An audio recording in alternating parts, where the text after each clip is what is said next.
ఎడతెరిపి లేకుండా కురుస్తున్న వర్షాలకు విశాఖలోని కొండవాలు ప్రాంతాల ప్రజలు తీవ్ర ఇబ్బందులు పడుతున్నారు. గోపాలపట్నంలోని ఇందిరానగర్, లక్ష్మీనగర్లో కొండ చర్యలు విరిగిపడి ఇళ్ల ప్రహరీలు దెబ్బతిన్నాయి. కొండవాలు ప్రాంతాల్లో అధికారులతో కలిసి ఎమ్మెల్యే ఘనబాబు పర్యటించారు. స్థానికులను అడిగి సమస్యలు తెలుసుకున్నారు.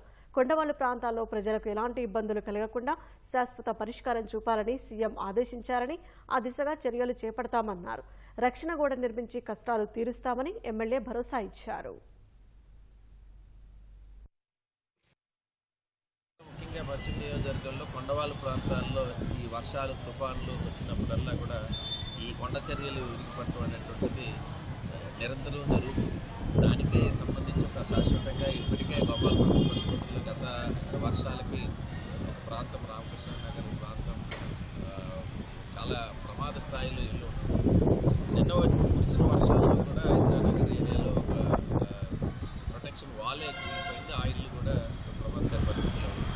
ఇలాంటివన్నీ జరిగినప్పుడు వెంటనే మనం అక్కడ ప్రొటెక్షన్ వాల్స్ నిర్మాణం చేయడానికి చర్యలు చేపట్టడానికి ఇప్పటికే మా ముఖ్యమంత్రి గారు కూడా ప్రత్యేకంగా ఆదేశాలు